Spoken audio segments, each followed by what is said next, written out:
Hello friends, आज मैं बात करने वाला हूँ साउथ सिनेमा के बारे में। हम सब जानते हैं कि साउथ सिनेमा का अभी पल्ला भारी बढ़ गया है बॉलीवुड के ऊपर बहुत पहले से, बाहुबली के टाइम से। और ये कैसे हुआ और ये इसका रीज़न क्या है, ये मैं कुछ एनालाइज करने वाला हूँ आपके लिए। अगर आपको मेरी बात अच्छी लगी तो आप सब्सक्राइब लाइक करना भूलिएगा मत मेरे चैनल को। फर्स्ट ऑफ ऑल, मैं यूएई का रहने वाला हूँ, मैं यहाँ का हूँ, अब अरब हूँ, अबू धाबी में रहता हूँ।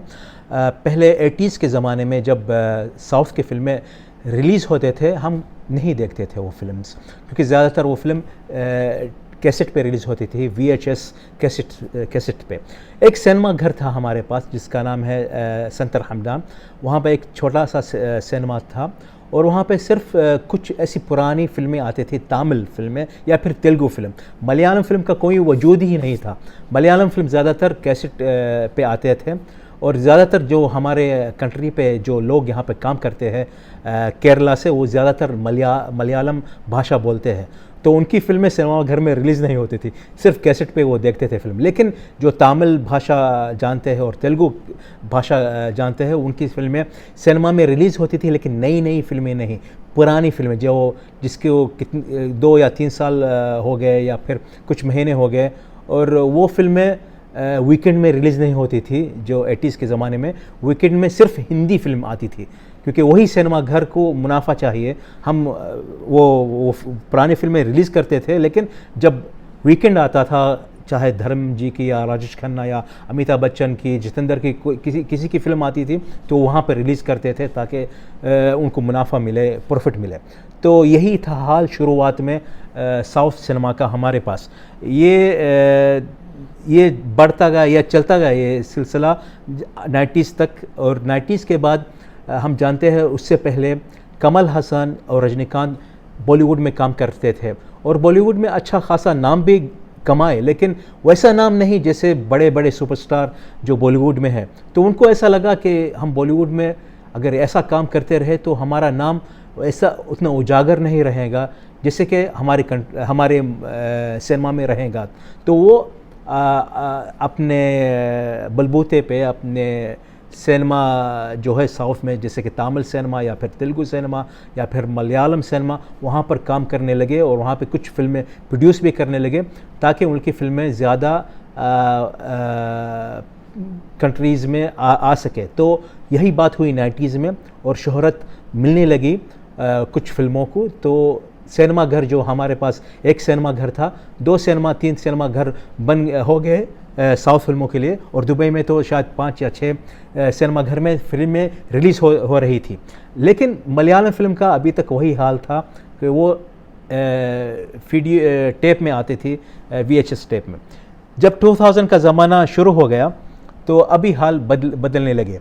रजनीकांत के जितने भी फिल्म थे वो फिल्मों को डब करके रिलीज़ किया गया हिंदी में, और वो फिल्में बहुत ही लोकप्रिय हो गए यहाँ भी और इंडिया में भी। और लंदन में तो दूसरी बात है, वहाँ पे बहुत कमाई करी उनकी फिल्में, और कमल हसन भी यही काम करने लगे। और वहाँ से शुरुआत हुई मोहनलाल, ममूटी, जो पहले ज़माने से काम करते थे, लेकिन ज़्यादातर जो हिंदी लोग जो हिंदी बोलते हैं या फिर हिंदी फिल्में देखते हैं यहाँ के अरब लोग, वो लोग उनको जानते नहीं थे, लेकिन अब जानने लगे। यहाँ तक कि मैं एक शॉप में गया था, एक स्पोर्ट शॉप जहाँ कपड़े बेचते, वहाँ तो कमरे में वहाँ फिटिंग करने के लिए बनियान या फिर कुछ शर्ट, तो वहाँ पे पोस्टरां फ़ोटोआँ थे ममूटी की और मोहनलाल की, वो एडवर्टाइज़ कर रहे थे। तो मुझे कुछ साल पहले मुझे याद है जब ममूटी यहाँ पर आए थे शारजाह में, तो वहाँ उनको स्टेडियम, जो क्रिकेट का जो बड़ा स्टेडियम है, वहाँ पर उनको बुलाया गया, क्योंकि उनकी पब्लिक इतनी बड़ी है तो जगह नहीं है किसी थिएटर में या किसी हॉल में। तो वो पूरा का पूरा स्टेडियम वो लोग रेंट में लिए थे एक दिन के लिए, ताकि वहाँ ममूटी उनसे मिल सके। तो देखो इनके कितने लोग हैं इनके पास।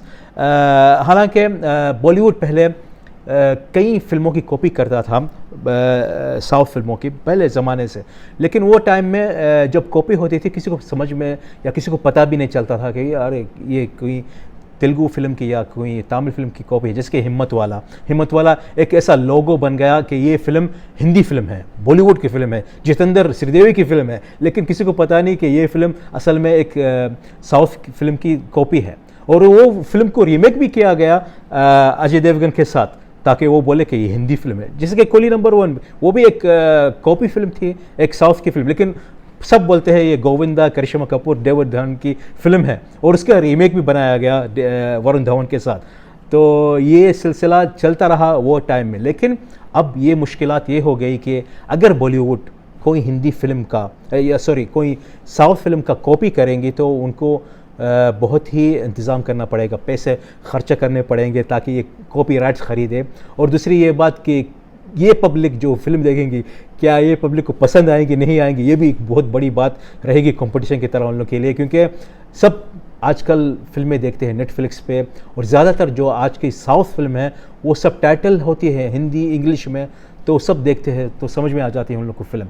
और दूसरी ये बात है, अगर उन लोग को रीमेक बनाना है तो वही डायरेक्टर के साथ रीमेक बनाए, जैसे कि फिल्म कबीर सिंह थी, उससे पहले अर्जुन रेड्डी थी, वही डायरेक्टर रंगा ने वो फिल्म बनाई थी, तो ये फिल्म भी बना सकते हैं, क्योंकि वो अपनी फिल्म बना रहे हैं, लोगों को अपनी फिल्म दिखा रहे हैं, तो ये बात हो सकती है। लेकिन अभी दूसरा डायरेक्टर आएगा, रीमेक करेगा एक तेलुगु फिल्म या मलयालम फिल्म या तमिल फिल्म, ये तो मुश्किल हो जाएगी। अभी मलयालम फिल्म की बात करें तो आजकल मलयालम फिल्म सिनेमाघरों में आराम से आ रही है, सब लोग मलयालम फिल्म के यानी कायल है, और मैं उनमें से एक हूँ। मैं मलयालम फिल्म बहुत पसंद करता हूँ, मलयालम सिनेमा बहुत पसंद करता हूँ, क्योंकि उन लोग के पास एक अलग सिनेमा रहता है और बहुत संजीदा और बहुत ही लॉजिकल सिनेमा रहता है। ऐसा नहीं कि वो मसाला फिल्म बनाए, नहीं, हर बार एक अच्छी फिल्म बनती है, और उनकी फिल्में शायद फेस्टिवल्स में भी जाए तो नाम भी कमा सकते हैं और बहुत अवार्ड्स भी मिलते हैं। मुझे फहद फैसल के जो जितने भी फिल्म हैं उनकी,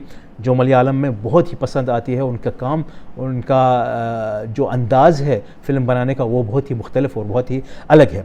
अभी दूसरी ये बात मैं बताना चाहता हूँ कि क्यों साउथ सिनेमा ज़्यादातर लोकप्रिय होता जा रहा है आजकल, और क्यों लोग साउथ सिनेमा का रिस्पेक्ट करते हैं, एहतराम करते हैं। ये मैं एक बात बताना चाहता हूँ। यहाँ पर दुबई में 4 साल पहले जब बाहुबली का एक प्रीमियर शो था, तो भरबाज सुपरस्टार आए थे, और साथ में फिल्म के जो कलाकार हैं, जिसके अनुष्का शेट्टी, रघुपति, और उनका डायरेक्टर भी थे फिल्म का। तो जब प्रीमियर शुरू होने वाला था तो सारे के सारे जो जर्नलिस्ट है, मैं भी वहाँ पे था, तो वहाँ बोल रहे थे माइक पे, भरबास आने वाले हैं, तो सब चिल्ला के तालियां मार रहे हैं। उसके बाद अनुष्का शेट्टी, ओ अनुष्का शेट्टी। लेकिन बाद में दूसरी बात क्या होती है, अब आने वाला है वो डायरेक्टर जिसने हिंदी सिनेमा को एक इज्जत अफजाई और इतना बड़ा नाम दिया, और तो ये जो रिस्पेक्ट है डायरेक्टर के लिए, वो मुझे नहीं दिखता है बॉलीवुड में। कुछ डायरेक्टर्स को मिलते हैं, लेकिन ज़्यादातर फिल्में सुपरस्टार की वजह से चलती है, और सुपरस्टार का नाम रहता है बड़ा और डायरेक्टर का नाम छोटा, बाद में याद किया जाता है। लेकिन वहाँ पर रिस्पेक्ट किया जाता है डायरेक्टर का, फिल्म स्क्रिप्ट राइटर का, या फिर म्यूज़िशियन का, जैसे कि ए.आर. रहमान जो म्यूज़िशियन है वहाँ से आए हैं। तो ये जो एहतराम, रिस्पेक्ट है, वही इस सिनेमा को बहुत लोकप्रिय कर रहा है पब्लिक के पास। तो ये एक ख़ासियत है जो चले गई बॉलीवुड से अचानक, पता नहीं पैसों की वजह से, प्रॉफिट की वजह से, ये वगैरह की वजह से। तो कब तक ये सिलसिला चलता रहेगा कि हम सलमान खान का नाम, शाहरुख खान का नाम, आमिर खान का नाम, या फिर अक्षय कुमार का नाम, या ऋतिक रोशन का नाम, इन लोग के नाम की वजह से फिल्में देखेंगे और भूल जाएंगे कि डायरेक्टर कौन था इस फिल्म का। तो ये बात भी बहुत ही अहम है। 2-3 डायरेक्टर रहेंगे, राजकुमार हिरानी या संजय लीला भंसाली, जो कमर्शियल फिल्म बनाते हैं और एक ओरिजिनल अपनी स्टोरी बनाते हैं, वही है बस। कहाँ है बाकी के? ज़्यादातर कॉपी करते थे। और अगर दूसरे डायरेक्टर जिसके अनुराग कश्यप, दीपाकर बनर्जे अगर फिल्म बनाएंगे तो उन लोग को बहुत लोग गालियां देते हैं, बोलते हैं ये कौन सी फिल्म बना रहे हैं भाई, ये क्या। लेकिन कुछ साल के बाद बोलते हैं अरे क्या फ़िल्म थी, अरे तमाशा जो इम्तियाज़ अली ने बनाई थी, अरे हमने वो जानबूझ के उस फिल्म को बोला था अच्छी नहीं थी, अरे ये तो 5 साल के बाद अच्छी दिख रही है मुझे। तो ये सिलसिला चलता रहता है बॉलीवुड में। लेकिन वहाँ टॉलीवुड या कॉलीवुड में ये सिलसिला नहीं चलता। उन लोग के पास एक अलग अच्छा सिनेमा है, एक मसाला सिनेमा है, और हर एक का एक इंतज़ाम रहता है कि मैं अभी ये फ़िल्म डालूंगा, 8 मूवी डालूंगा या ऐसी फ़िल्म डालूंगी जो फ़हद फासिल की फ़िल्म है, और जो बड़े बड़े फ़िल्म हैं उन लोग को 2 हफ्ते का ब्रेक दूंगा ताकि ये फ़िल्म को प्रॉफिट मिले और वो फ़िल्म को भी प्रॉफिट मिले। तो ये है एक अच्छी बात और खासियत साउथ सिनेमा में। तो हम जानते हैं कि बाहुबली का क्या हशर हुआ था। हशर का मतलब यानी एक एडजेक्टिव वाला, जो अच्छा वाला हशर। बॉलीवुड में इतना बड़ी कमाई किसी फिल्म में हिंदी में नहीं देखी है हमने।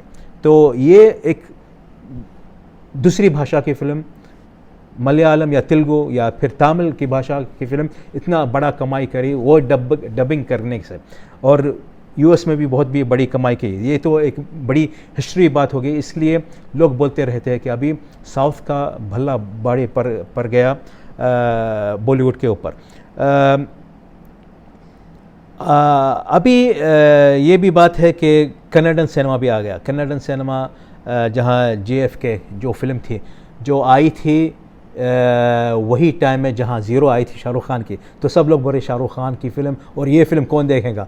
लेकिन बात बदल गई। अब ये कन्नड़न सिनेमा भी अभी इनका भी एक बड़ा हौसला अफजाई भी हो गया है कि बॉलीवुड में भी लोग देखना चाहते हैं बॉम्बे में इनकी फ़िल्म। अभी JFK जो फिल्म का टीज़र आया था कुछ महीने पहले, 100 मिलियन अपोव हो गया उसका व्यूज़। ये राधे भी नहीं की या कोई बॉलीवुड की फ़िल्म भी इतना नंबर भी नहीं लाई एक हफ़्ते के अंदर। तो ये कमाल ये जो हो रहा है इसकी वजह क्या है?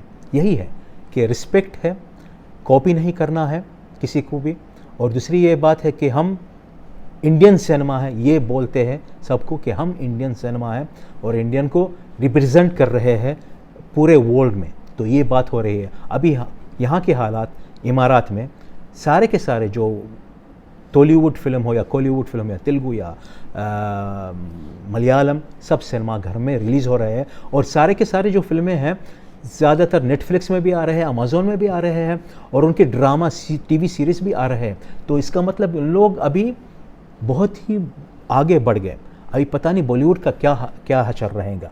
बॉलीवुड अगर कॉपी करते जाएंगे, अभी तो वो साउथ सिनेमा का कॉपी नहीं कर सकेंगे, लोग की फिल्में वहाँ पे भी देख सकते हैं लोग, लेकिन अभी दूसरा कॉपी कर रहे हैं, जैसे कि स्पेनिश फिल्म्स, फिनलैंडा, स्वीडन, फ्रेंच, ये फिल्मों की कॉपी करते हैं क्योंकि बोलते हैं अरे इंडिया में कोई ये देखता नहीं तो हम इनको कॉपी करके बना सकते। जैसे कि फिल्म बदला अमिताभ बच्चन की, वो तो एक Spanish film the invisible guest की कॉपी हमने यहाँ पे ज़्यादातर अरब लोगों ने देखी, और ज़्यादातर मैं अभी बताऊंगा आपको, जब हमने बदला सिनेमा में देखी थी ज़्यादातर अरब लोग बहुत गुस्से में थे, बोल रहे थे ये अमिताभ बच्चन की फ़िल्म है, आपने कॉपी क्यों की स्पेनिश फिल्म की, हमने ये फिल्म देखी है 4 बार देखी है, सब लोग को रिकमेंड की है कि ये फिल्म देखो क्योंकि सस्पेंस फिल्म है, बहुत अच्छी फिल्म है, आप बदला फिल्म हिंदी में बना दिए और कमाई भी करे इंडिया में। लेकिन कब तक चलेगा ये सिलसिला? अभी 2-4 फिल्में वही करते जाएंगे, यहाँ कमाई मिलेगी, वहाँ कमाई, बाद में वो कमाई फुस हो जाएंगी, तो फिर ये सिलसिला शुरू हो जाएगा कि अभी क्या करेंगे, हमारे पास कोई ओरिजिनल स्टोरी नहीं है, कोई ओरिजिनल गाने नहीं हैं, कोई ओरिजिनल काम नहीं है। तो ये थोड़ा बॉलीवुड को यहाँ पर ध्यान देना चाहिए कि ओरिजिनलिटी पे ज़्यादा ध्यान दे